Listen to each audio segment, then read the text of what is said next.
নমস্কার বন্ধুরা, গল্পের চিলেকোঠা পরিবারে আপনাদের সকলকে স্বাগত জানাই। আমি সায়নী। আজ আমাদের নিবেদন প্রখ্যাত সাহিত্যিক সুবোধ ঘোষ রচিত মনবাসিতা। আশা করছি আপনারা আমার সঙ্গে এই গল্পটি উপভোগ করবেন। তবে চলুন আর দেরি করব না, শুরু করি আজ গল্পের যাত্রা।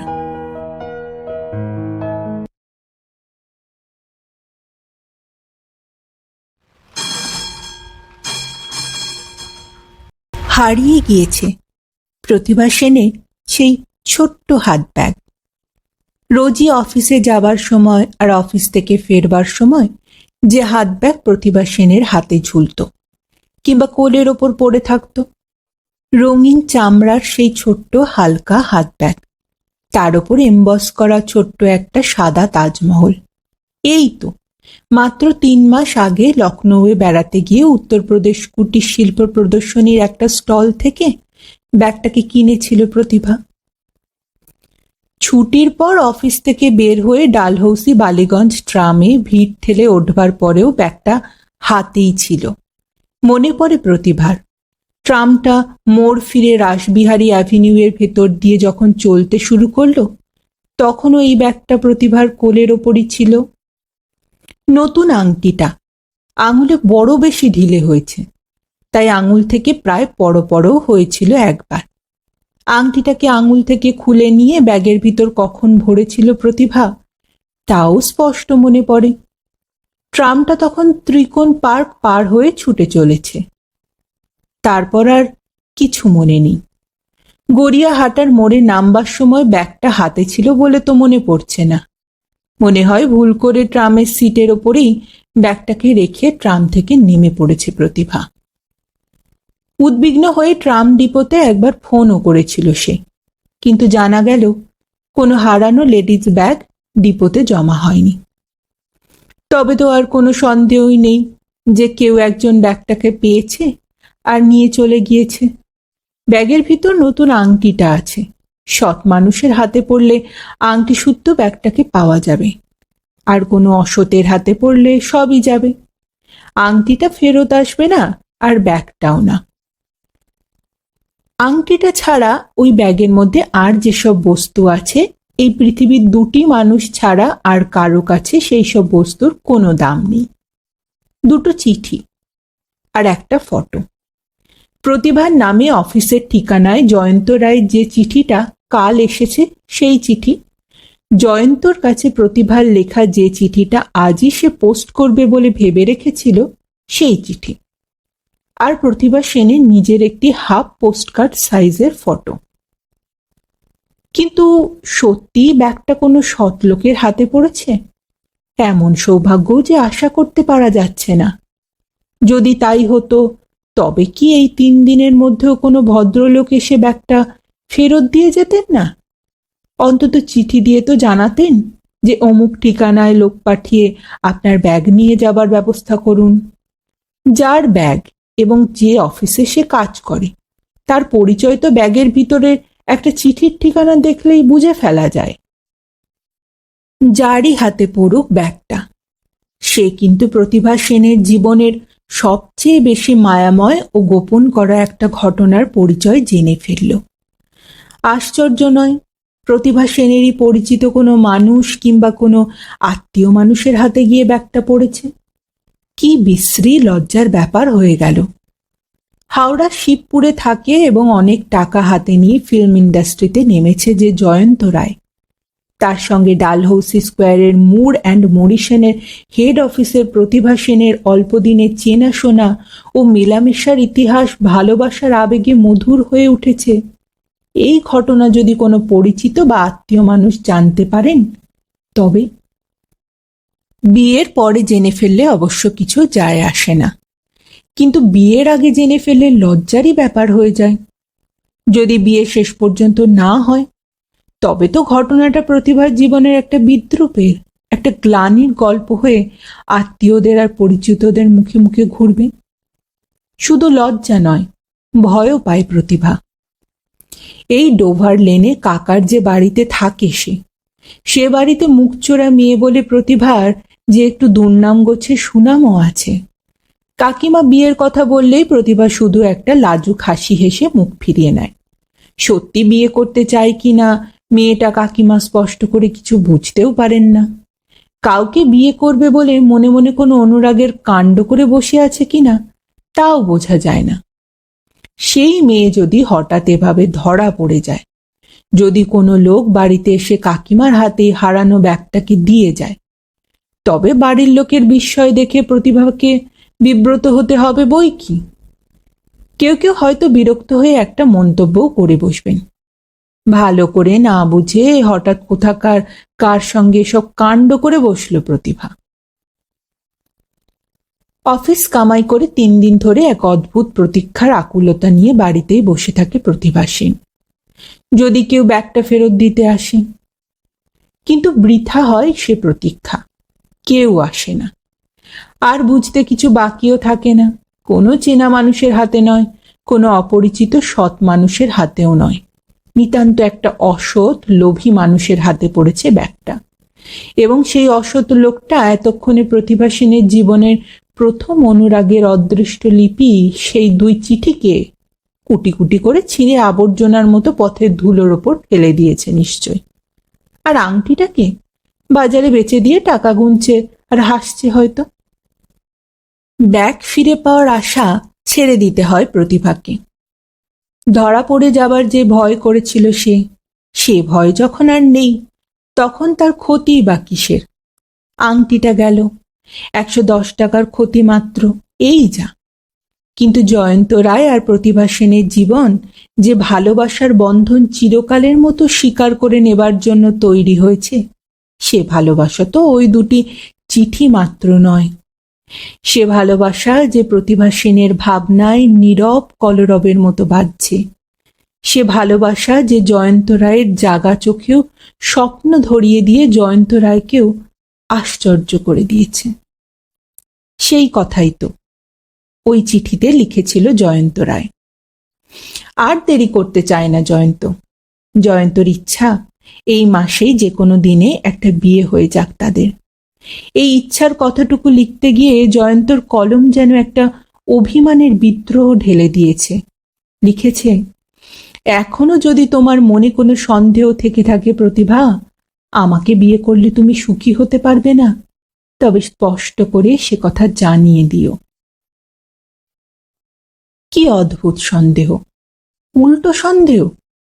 এতদিন যে প্রতিভা সেনের মনেই এই সন্দেহ ছিল, পৃথিবীতে এত সুন্দরী ও শিক্ষিতা মেয়ে থাকতে জয়ন্ত রায়ের মতো মানুষ কেন প্রতিভা সেনের মতো মেয়েকে ভালোবেসে ফেলে। এই মুর অ্যান্ড মরিসনের অফিসেই ম্যানেজারের কেবিনে জয়ন্ত রায়ের সঙ্গে একদিন দেখা হয়েছিল প্রতিভা সেনের। একটা ফাইল নিয়ে ম্যানেজারের কেবিনে প্রতিভাকে সেদিন উপস্থিত হতে হয়েছিল। সেই যে দেখা, সেই দেখার বিস্ময় আর অনুভব আর কদিনের আলাপ ও পরিচয়ের পর যেদিন আরো নিবিড় হয়ে প্রতিভা সেনের আর জয়ন্ত রায়ের মুখ রঙিন করে দিল, সেদিনের পর আর কেউ কোনোদিনও কারোর কাছে মনের ইচ্ছা গোপন রাখতে পারেনি। মুখোমুখি দেখা কমই হয়েছে, কিন্তু তাতে কিছু আসে যায়? বরং মুখে যে কথা বলতে গেলে নিঃশ্বাসটা লজ্জা পেয়ে বিচলিত হয়, সে কথা চিঠির পাতায় অনায়াসেই লিখে দিয়ে জয়ন্তর ভালোবাসার মন সুরভিত করে দিয়েছে প্রতিভা। জয়ন্ত চিঠির কথাগুলিও যেন ভালোবাসার আবেদনময় ঝংকার। 1 বছরও হয়নি, কিন্তু আর কি বা জানবার আছে? নিজের মনের অনুভবের সত্য তো আর অস্বীকার করতে পারা যায় না। তাই জয়ন্ত শেষ চিঠির উত্তরে স্পষ্ট করে জানিয়ে দিয়েছে প্রতিভা, বেশ তো, এই মাসেই যেদিন তোমার ইচ্ছে সেদিনই বিয়ে হয়ে যাক, আমার একটুও আপত্তি নেই। কিন্তু কি বিশ্রী ব্যাপার, এই চিঠিটাই হারানো ব্যাগের সাথে হারিয়ে গেল। চিঠির উত্তর যেতে দেরি দেখে জয়ন্ত বোধহয় ভাবছে প্রতিভা সেন নিশ্চয়ই জয়ন্তর ভালোবাসার দাবি প্রত্যাখ্যান করতে চায়। আজই অফিসে টিফিনের ছুটির সময় জয়ন্ত চিঠির উত্তর আবার নতুন করে লিখতে হবে, আর একটি দিনও দেরি করা উচিত নয়। টিফিনের সময় হবার আগেই অফিসের ঘরে নিজের টেবিলের ওপর মাথা ঝুঁকিয়ে যখন মস্ত বড় বড় যোগ বিয়োগ করছে প্রতিভা সেন, তখন ডাকপিয়ন এসে অতি ক্ষুদ্র একটি রেজিস্টার্ড পার্সেল প্রতিভা সেনের টেবিলের ওপর রাখে। প্রতিভারই নামে এই পার্সেলটি এসেছে। চলে যায় ডাকপিয়ন এবং পার্সেলটা খুলতেই প্রতিভা সেনের নিবিড় কালো চোখ দুটো যেন একটা ভয়াতুর বিস্ময়ের ছোঁয়ায় চমকে কেঁপে ওঠে। সেই আংটিটা এসেছে, শুধু আংটিটা, সেই সঙ্গে ছোট্ট এক টুকরো কাগজে লেখা কয়েকটা কথা। পার্সেলের ওপর প্রেরকের নামধাম সবই ভুঁয়ো জানবেন। আপনার আংটিটা ফেরত দেওয়া উচিত বলেই ফেরত দিলাম। এই ছোট্ট এক টুকরো কাগজে লেখা চিঠিতে লেখকের কোনো ভুঁয়ো নামও নেই, শুধু একটা শূন্যতা। কিছু বুঝতে পারে না প্রতিভা। একটা বিশ্রী রহস্য বলে মনে হয় বলেই ভয় পায়। এ কেমন অদ্ভুত ধরনের সতলোক, অগোচর রাজ্যের এই হিতাকাঙ্ক্ষী। আংটিটা যেটার দাম আছে সেটাই ফেরত দিল, আর যেগুলির কোনো দামই নেই, সেই চিঠি দুটো আর ফটোটা, সেগুলোই ফেরত দিল না। একটা নতুন উদ্বেগ, নতুন অস্বস্তি। মনে হয় ভয়ানক ধরনের কোনো অসতের হাতে পড়েছে ব্যাগটা। প্রতিভা সেনের জীবনের ভালোবাসার এই ঘটনাকে নিয়ে একটা জঘন্য কৌতুকের খেলা খেলতে চায়। নইলে দুটি মানুষের ভালোবাসার দুটি চিঠিকে আর এক নারীর ফটোকে আটক করে হাতের কাছে কেন ধরে রাখলো লোকটা?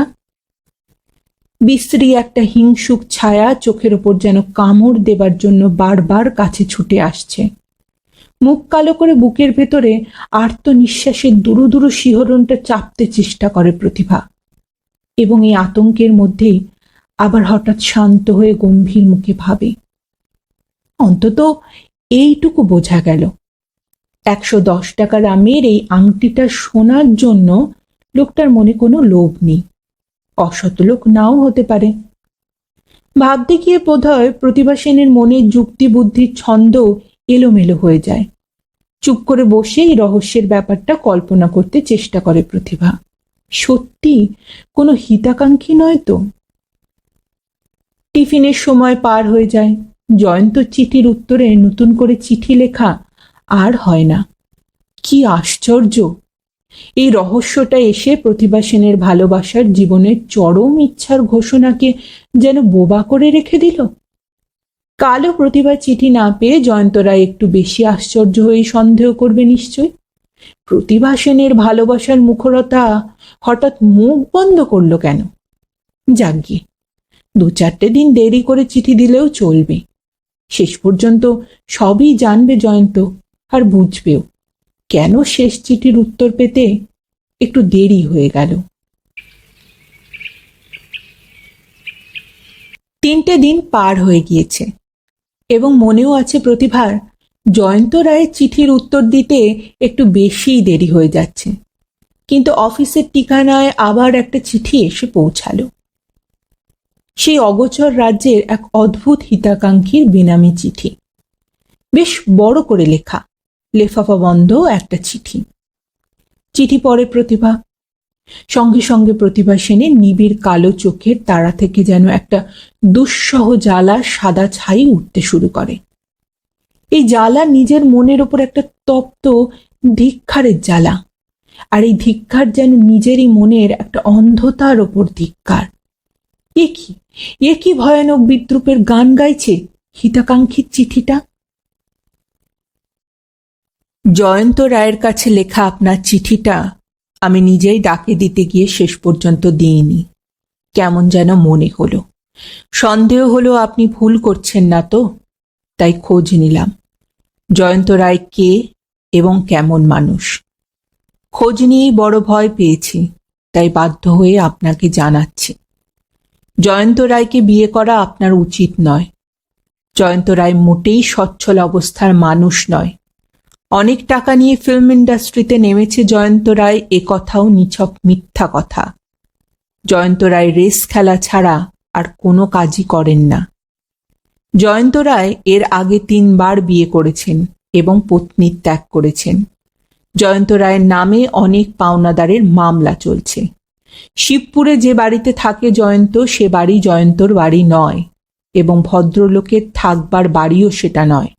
ওটা জুয়ার আড্ডা। আমার কথা যদি অবিশ্বাস করেন তবে অন্তত একবার হাওড়া পুলিশের কাছে খোঁজ নেবেন। তখন বুঝতে পারবেন যে আমি একটা কথাও মিথ্যে বলিনি এবং বাড়িয়েও বলিনি।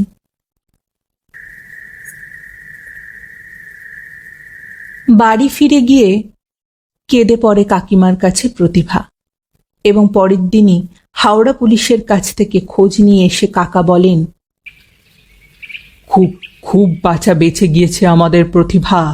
জয়ন্ত রায় একটা অমানুষ। কিছুক্ষণ গম্ভীর হয়ে থেকে কাকাও একটা বিস্ময়ে বিচলিত হয়ে কাকিমার মুখের দিকে তাকিয়ে বলেন, তবু ভাবতে ভালো লাগছে জয়া এমন সৎ নিঃস্বার্থ হিতাকাঙ্ক্ষী মানুষও আছেন দুনিয়ায়। কাকিমা বলেন, কার কথা বলছো? এই যে চিঠি লিখেছেন অথচ নাম দেননি এই যে ভদ্রলোক। জানু, আংটিটা আগেই পাঠিয়ে দিয়েছেন। আশ্চর্য মানুষ, দেখতে ইচ্ছে করছে গো। দুদিন পরে একলা ঘরে বসে নিজেরই মনের ভাবনার মধ্যে এই সত্য অনুভব করে আরো ছটপট করে ওঠে প্রতিভা। প্রতিভা সেনেরও যে দেখতে ইচ্ছে করে এই অদ্ভুত হিতাকাঙ্ক্ষীকে। এমন করে আড়ালে থেকে অকারণে প্রতিভা সেনের জীবনের এত বড় উপকার করে দিল যে সে মানুষকে চোখে দেখবার জন্য মনটা মাঝে মাঝে বড় বেশি আকুল হয়ে ওঠে। আরো আশ্চর্য, এই ব্যাকুলতা আকুলতার জন্য কোনো লজ্জা পায় না প্রতিভা। জয়ন্ত রায় একবার টেলিফোনে কথা বলেছিল। প্রতিভা সেন শুধু একটি কথা বলে বক্তব্য শেষ করে দিয়েছে, কোনো কথা বলতে চাই না।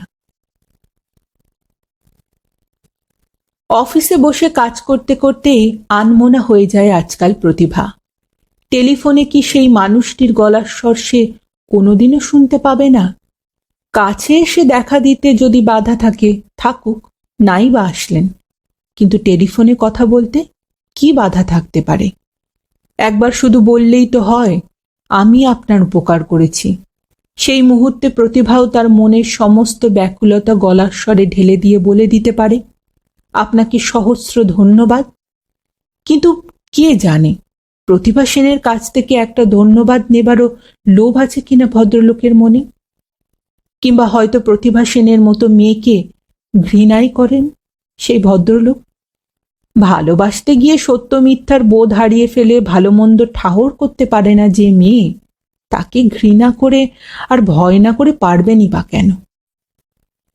কিন্তু ভদ্রলোকের কি আরেকটা সত্য জানতে ইচ্ছে করে না? জানতে পারলে যে নিজেই সুখী হবেন।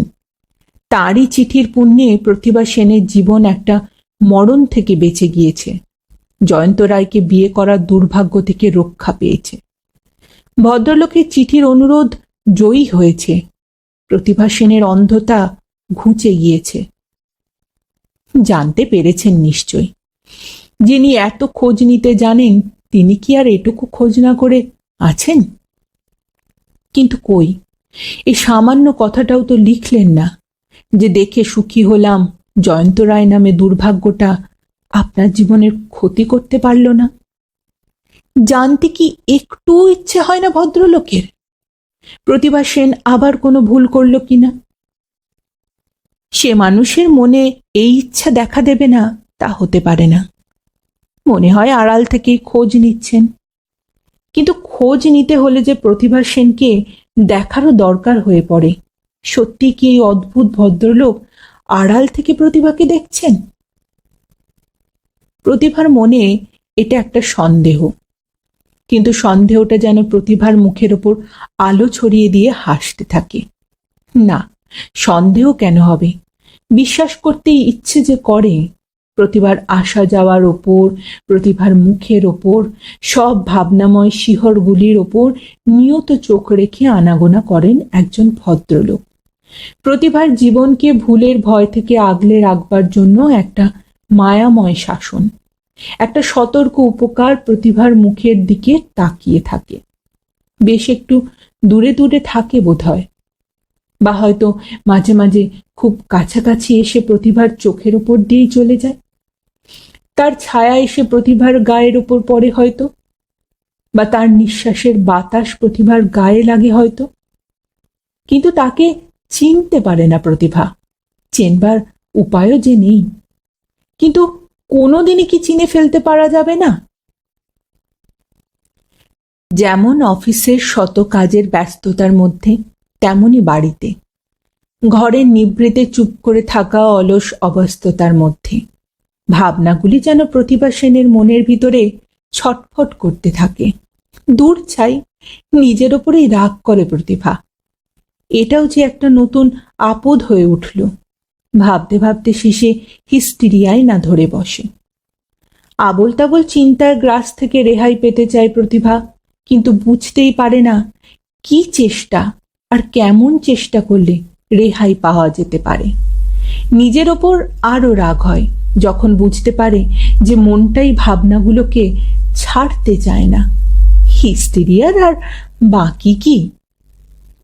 সেদিন কাকিমাও হঠাৎ প্রতিভার মুখের দিকে অদ্ভুতভাবে তাকিয়ে অনেকক্ষণ ধরে কি যেন ভাবনা করলেন মনে মনে। কাকিমার চোখের রকম দেখে সন্দেহ করে অন্য ঘরে যাবার জন্য প্রতিভা এগিয়ে যেতেই কাকিমা গম্ভীর হয়ে বললেন, মিছিমিছি তোমার এত ভাবনা করা ভালো দেখায় না প্রতিভা। আবার কি যে ভাবছো কে জানে।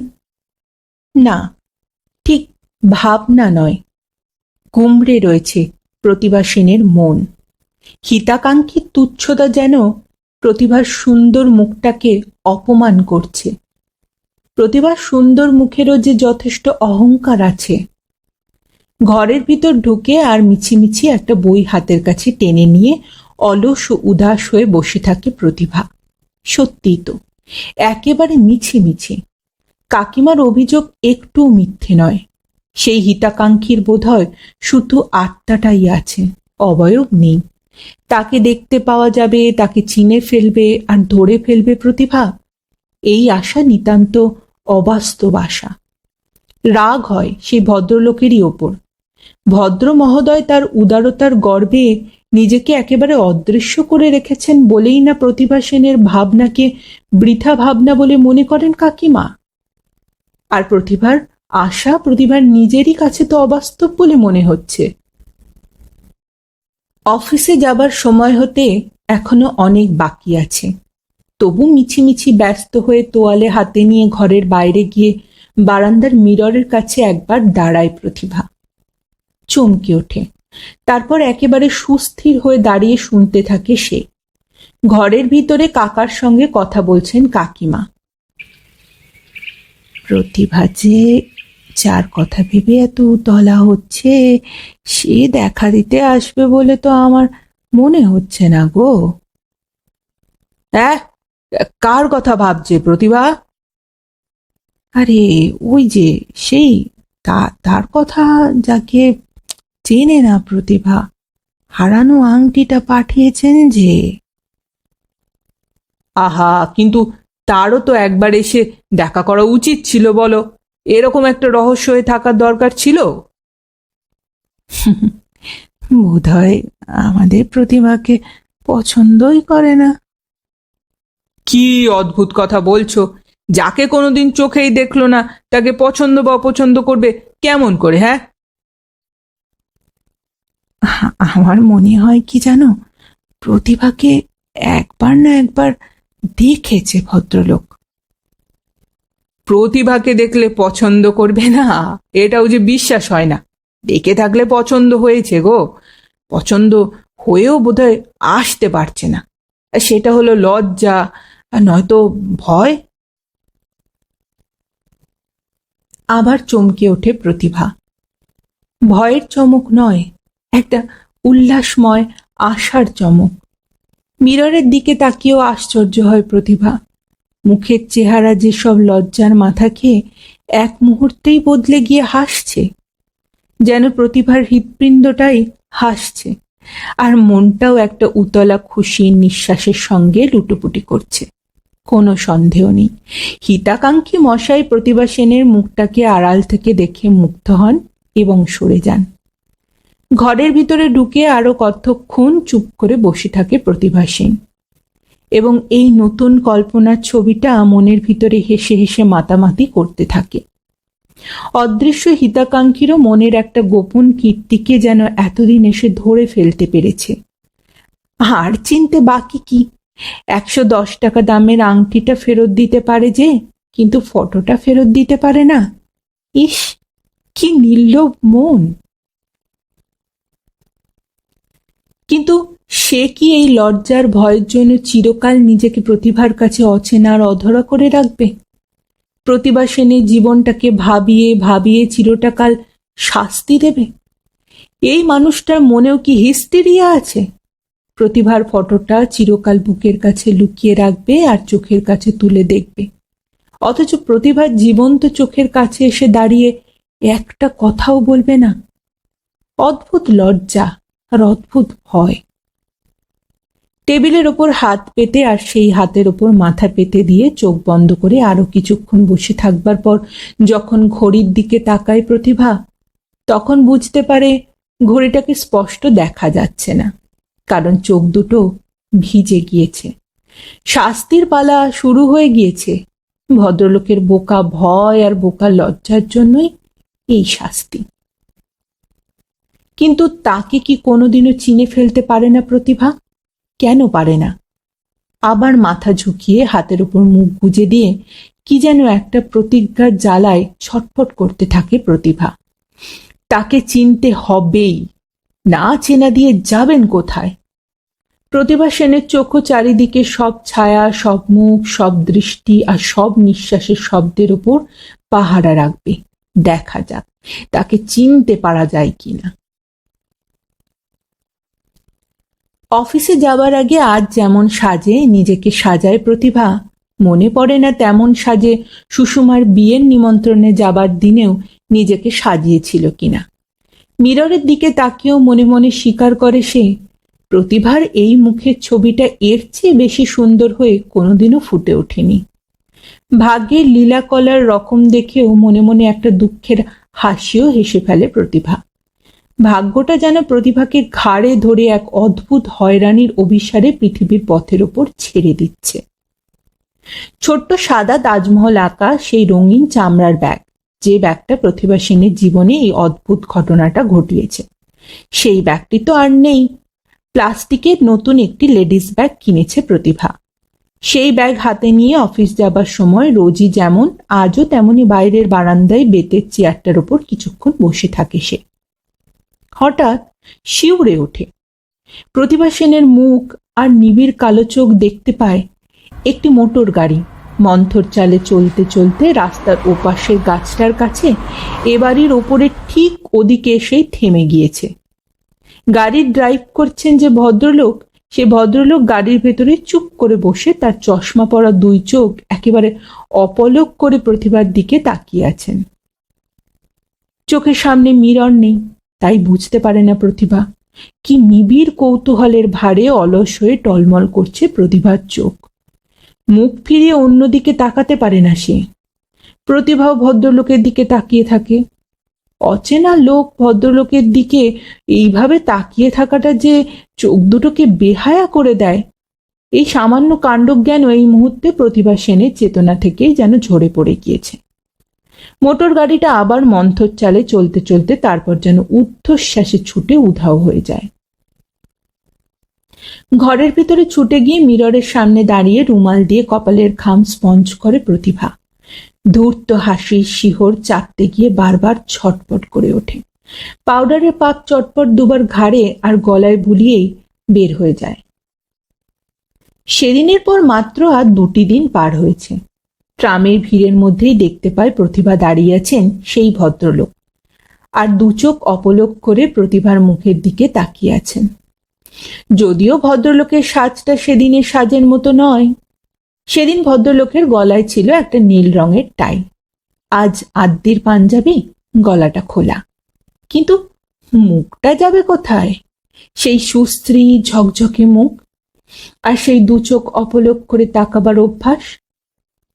গড়িয়াহাটার মোড়ে ট্রাম থেকে নামবার সময় যখন সেই ঝকঝকে মুখটিকে দেখবার জন্য খোঁজ করে প্রতিভা সেনের চোখের প্রখর চাহনি। তখন প্রতিভার চোখ দুটি হঠাৎ বিষণ্ণ হয়ে যায়। কে জানে কখন আর কোথায় নেমে গিয়েছেন ভদ্রলোক।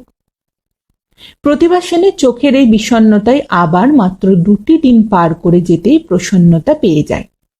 ফুটপাত ধরে হেঁটে অফিসে প্রবেশ করার দরজা দিকে এগিয়ে যেতেই দেখতে পায় প্রতিভা ফুটপাতের গা ঘেঁষে রাস্তার উপর একটা অচলন্ত গাড়ির ভেতরে নীল রঙের টাই ফুরফুর করে উঠছে। সেই অপলক দৃষ্টি। প্রতিভা সেনের সারা মুখ জুড়ে প্রসন্নতার হাসি মিষ্টি হয়ে ছড়িয়ে পড়ে। সে হাসি মুখ ঘুরিয়ে লুকিয়ে ফেলে অফিসের ভেতরে ঢুকে পড়ে। আরো কতবার ট্রামে দেখা হলো, সিনেমা হাউসের গেটের কাছেও দেখা হলো, লেক রোডে সুষমাদের বাড়িতে একদিন বেড়াতে গিয়েছিল প্রতিভা। কি আশ্চর্য, সেখানেও সুষমাদের বাড়ি থেকে বের হতেই দেখতে পায় প্রতিভা বেশ একটু দূরে রাস্তার পাশে দাঁড়িয়ে আছে সেই কুচকুচে কালো গাড়িটা, আর ভেতরে সেই ঝকঝকে মুখ। দূর থেকে প্রতিভা মুখের দিকে তাকিয়ে আছে ভদ্রলোক, যেন মুগ্ধ হয়ে দূর স্বপ্নলোকের একটা চাঁদের দিকে তাকিয়ে আছে। প্রতিভার চোখে একটা মৃদু ভ্রুকুটি যেন দুঃসহ অভিমানের শিহরের মতো কাঁপতে থাকে।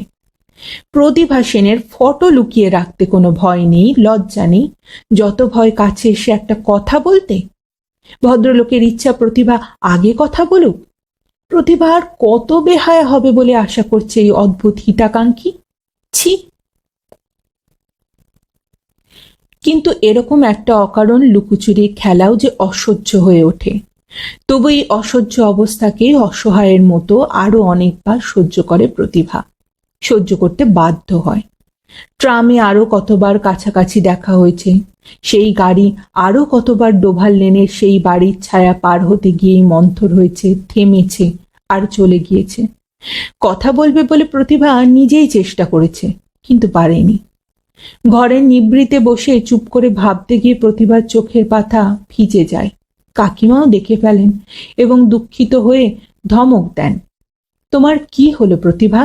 মিছিমিছি? ছি! মুখে বলতে পারা যায় না, কিন্তু লিখবেই বা কি করে? এই ঝকঝকে মুখের নামধামের কোনো পরিচয় যে সে জানে না। হেস্তনেস্ত করবার একটা প্রতিজ্ঞা নিয়ে ছটপট করতে করতে একটা অদ্ভুত চেষ্টার চেহারা প্রতিভার কল্পনায় ফুটে ওঠে একদিন। এই নতুন ব্যাগটাকেও একবার ইচ্ছে করে হারিয়ে ফেললে কেমন হয়? ব্যাগ আটক করে রাখবার লোভ আর অভ্যাস আছে যার, সে কি আবার এই হারিয়ে ফেলা ব্যাগটাও আটক করবে না? আর লোভীর মতো ব্যস্ত হয়ে সেই ব্যাগ খুলে ভালোবাসার চিঠি পড়ে ফেলবে না? কাণ্ডটা হিস্টেরিয়ারই মতনই হবে হয়তো, কিন্তু শেষ পর্যন্ত একদিন এই কাণ্ডটাই করে ফেলল প্রতিভা। ট্রামে প্রতিভার সিটের পেছনে দাঁড়িয়ে আছেন ভয় আর লজ্জার সেই মানুষ, সেই ঝকঝকে মুখ, সেই গলা খোলা আদ্যির পাঞ্জাবি। ব্যাগটাকে সিটের ওপর ফেলে রেখে হঠাৎ নেমে যায় ট্রাম থেকে প্রতিভা সেন। আপনার ব্যাগ ফেলে যাচ্ছেন? ঝকঝকে মুখের এতদিনের বোবাপনা হঠাৎ মুখর হয়ে ওঠে, কিন্তু শুনতেই পায় না প্রতিভা। চলন্ত ট্রামের জানলা দিয়ে ব্যাগটাকে বাইরে তুলে ধরে ডাকতে থাকেন হিতাকাঙ্ক্ষী, আপনার ব্যাগ! কিন্তু দেখতেই পায় না প্রতিভা। অনেকক্ষণ পরে এবং অনেকখানি পথ পায়ে হেঁটে পার হয়ে শ্রান্তভাবে পথের এক পাশে থমকে দাঁড়ায় প্রতিভা। এ কি কাণ্ড হয়ে গেল! প্রতিভার অভিমানের চিঠি এই হারিয়ে ফেলা ব্যাগের ভিতর থেকে বের করে নিয়ে এতক্ষণে নিশ্চয়ই পড়ে ফেলেছেন হিতাকাঙ্ক্ষী। আপনাকে চিনতে পেরেছি, বুঝতেও পেরেছি সব, কিন্তু বুঝতে পারি না এত ভয়ই বা আপনার কিসের, আর এত লজ্জাই বা কেন? যদি আমাকে চিরকাল দেখবার ইচ্ছে থাকে তবে অনায়াসে কাকার কাছে গিয়ে প্রস্তাব করতে পারেন। তাতেও যদি লজ্জা থাকে তবে আপনার বাড়ির মানুষকে বলুন, আমাকে আর শাস্তি দেবেন না, এই অনুরোধ। এই চিঠি পাওয়ার পরেও যদি ওই ঝকঝকে মুখ ঠাট্টা করে হেসে ওঠে, কিংবা প্রতিভা সেনের এই বেহায়া দুঃসাহসের কায়দা দেখে আরো ভয় পায় এবং অদৃশ্যই হয়ে যায়, তবে প্রতিভা সেনের জীবন যে ব্যর্থ ভালোবাসার একটা পঙ্কিল কবর হয়ে পৃথিবীতে পড়ে থাকবে। বাড়ি ফিরে এসে সন্ধ্যার অন্ধকারে একা ঘরের ভিতর বসে আর চোখ মুছতে মুছতে যেন বুকের ভেতরে একটা ভয় মুছে ফেলতে চেষ্টা করে প্রতিভা।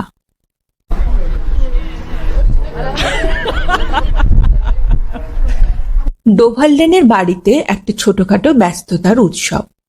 কাকা ব্যস্ত এবং ঘরের দরজা বন্ধ করে চেয়ারের উপরে চুপ করে বসে থাকে যে প্রতিভা সেন, তারও বুকের সব নিঃশ্বাস ব্যস্ত। এরই মধ্যে কাকিমা একবার এসে প্রতিভাকে ধমক দিয়ে হেসে গিয়েছেন। সৌমেন তোমাকে বিয়ে করতে চায় আর তুমিও চাও, এই সোজা কথাটা আমাকে বলতে তোমার কি বাধা ছিল প্রতিভা? এ তো একটা সুখবর, এর চেয়ে ভালো সুখবর যে আর হয় না। ভবানীপুরের নরেশ অ্যাটর্নির ছেলে ডাক্তার সৌমেন, যে সৌমেন ভিয়েনা থেকে ফিরে এসে এখন নিজেই একটা ক্লিনিক করেছে এবং এরই মধ্যে বেশ ভালো পসারও করেছে, সেই সৌমেন এখন ডোভারলেনের এই বাড়ির একটি ঘরের ভিতরে বসে কাকা আর কাকিমার সঙ্গে গল্প করছে। সৌমেনের মাও এসেছেন, কবে বিয়ে হবে সেই দিনও স্থির করা হয়ে গিয়েছে।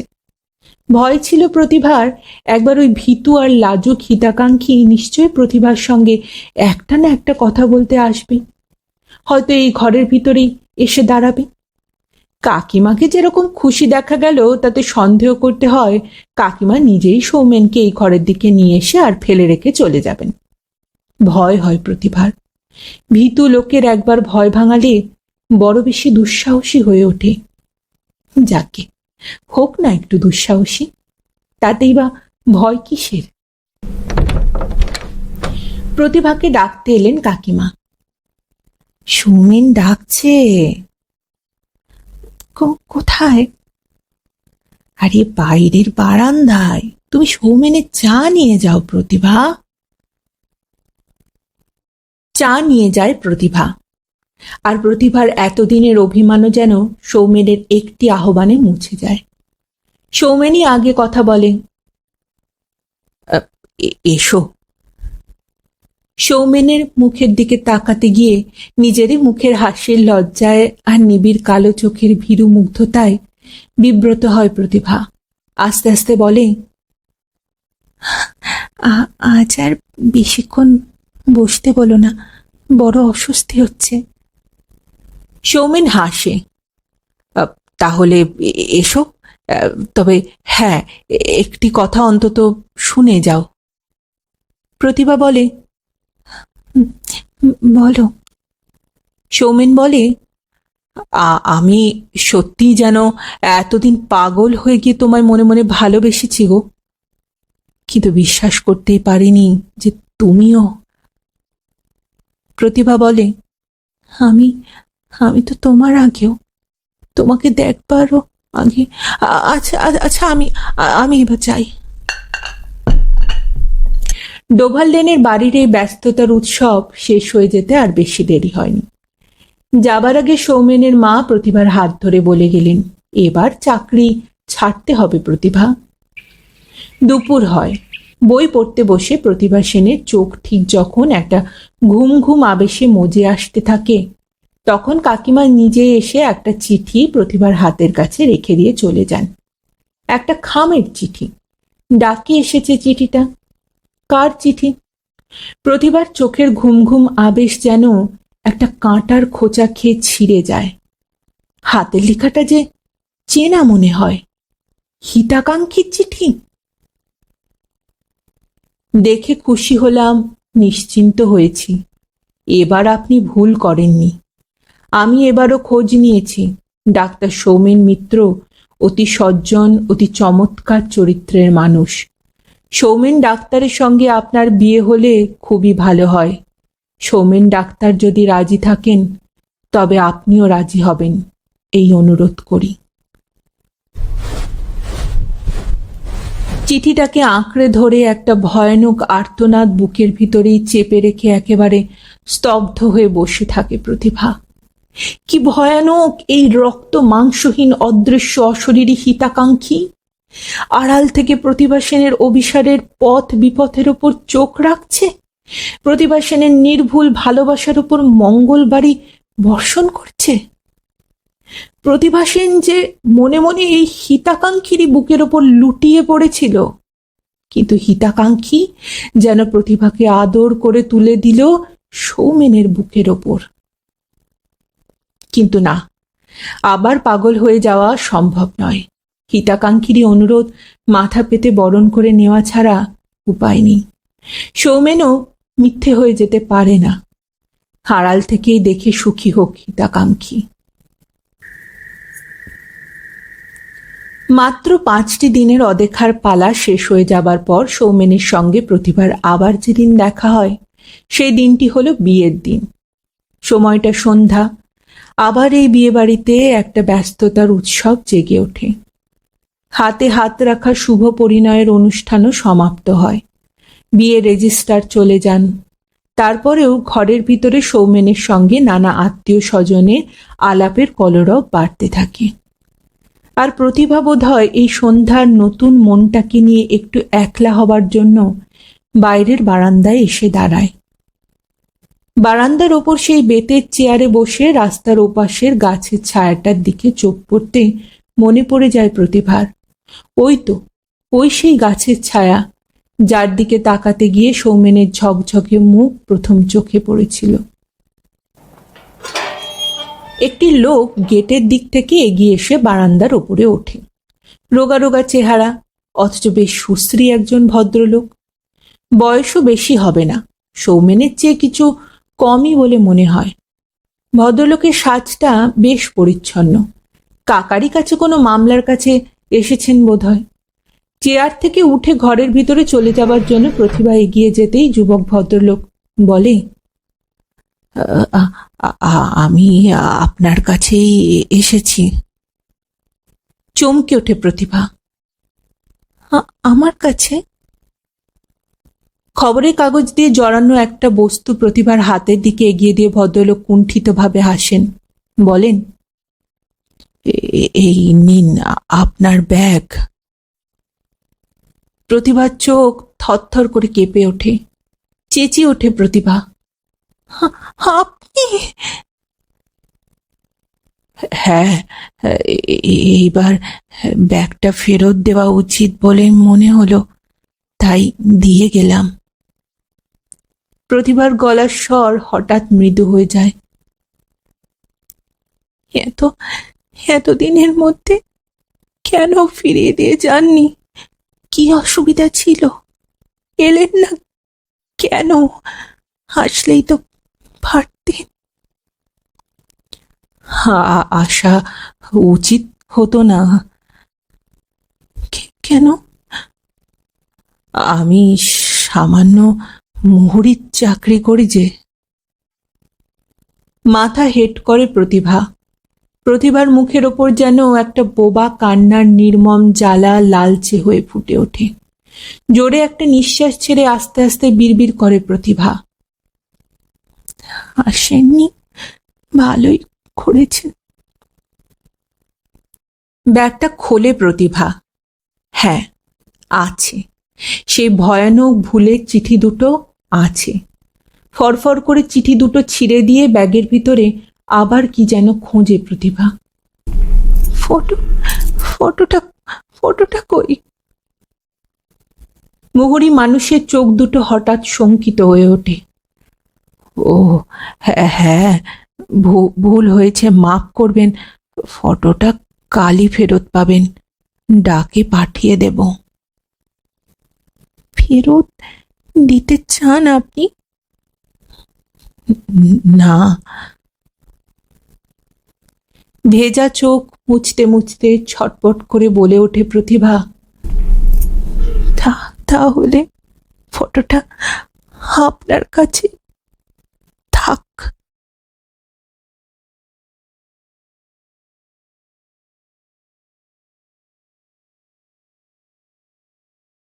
শেষ হলো আজকের গল্প, শ্রী সুবোধ ঘোষ রচিত মনবাসিতা। ফিরে আসছি আরেকটি নতুন গল্পের সাথে কিছুদিনের মধ্যেই। ততদিন ভালো থাকবেন, সুস্থ থাকবেন এবং গল্পে থাকবেন। আর আমার গল্পের পাঠ এবং উপস্থাপনা যদি ভালো লাগে তাহলে লাইক এবং কমেন্ট করতে ভুলবেন না। আর অবশ্যই যদি চ্যানেলটিতে নতুন হয়ে থাকেন সাবস্ক্রাইব করবেন। এতে আমার উৎসাহ এবং কনফিডেন্স আরো বাড়বে। আজ এখানেই বিদায় নেব, আবার দেখা হচ্ছে। নমস্কার।